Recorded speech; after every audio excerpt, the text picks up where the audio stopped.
our message in our office, we'll give it to our team. We'll talk about different things with them. But when we leave the room, if those guys aren't on the same page as we are, the message is for naught. So I think those guys in particular, they're very close to our coaching staff because we need them to be the guys that go out and lead by example all the time. Whether that's setting a standard for what they expect regarding work or compete, or it's like a day like this, make sure we practice hard while we're on the ice. If they don't do it, or if they don't keep that same message, then it makes it so much harder for everybody else to follow suit. Every year we hear about opportunity. I guess where do you see these jobs? I think there's opportunity everywhere. I mean, you challenge guys that are here on a Tyson Barrie, for example, or a young guy that's pushing to make our team. The opportunity is there for you. You just have to take it from someone. So if you come in the right mindset and you have a real strong belief in your ability and how you want to play the game and what type of role you can take, then come and do that. And it's the way the business is right now. If you can help us win, we're going to keep you. And if that means you're pushing someone out of a job, then you push someone out of a job. It makes our team better, and that's what we want. Nazem was pretty vocal about wanting to be here, wanting to be a Flame. Like, how important is he to this culture, this group? Just like the rest of our guys right now, we talked about the 6 guys, they're all the same. So I don't really know why that narrative's still there. That's probably more you guys than us, for sure. But they are all very important players to our team. They're the ones that set the standard. And when you have them pushing the right way, it's easy for the young guys to follow suit, or you could say it's hard for them not to follow, because then they'll get pushed aside if they're not doing things the way they need to be done. Coach, on that thought of opportunity, what do you make of the competition in net? I love it. I think it's great for both guys, and you can talk about any player at the end of the year, or if you're having conversations with them during the year.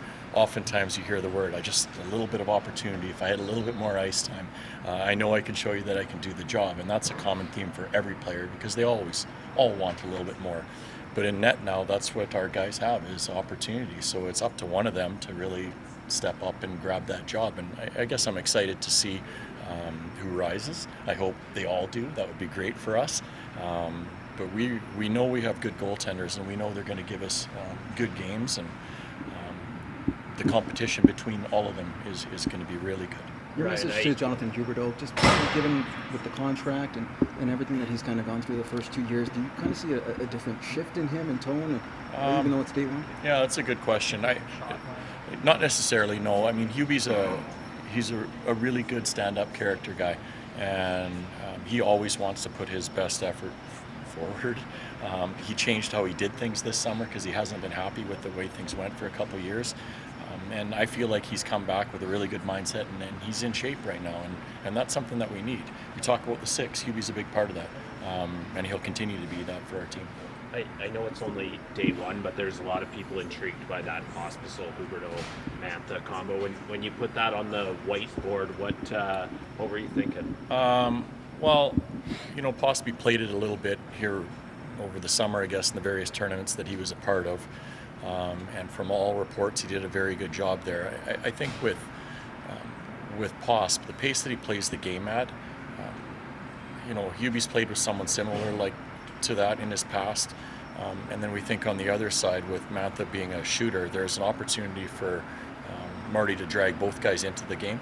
He has a tendency to do that, but it's the speed that he brings to the table is really what we feel might give that line a bit of a push and get them off to a good start. But we'll see. We have a lot of options, I feel, in the middle of the ice, and same thing as we talked about with the goaltenders, it's opportunity. A lot of times guys will say, I want to play there, but now go out and show it. Let's ask about 2 guys, Jacob Pelletier and Matthew Coronado. Coronado, they both had really strong camps last year, and then Pelletier's obviously injuries derailed this season, and Coronado was up and down a little bit. What do they have to do to earn a spot? Well, you just said it. They have to earn a spot. I mean, nothing is given. And I know everybody wants a young guy to play. And if they push someone out and they're better than someone, then great, makes our team better. And that's what we're hoping for out of both of them. There is a lot of competition up front on our team. That's the area that we're the deepest. Both of those young kids bring something different to the table.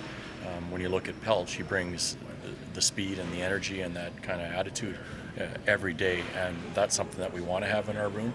Maddie's got a little different offensive skill set, so they have to find that role and where do I fit in and make sure they're doing that job better than someone else.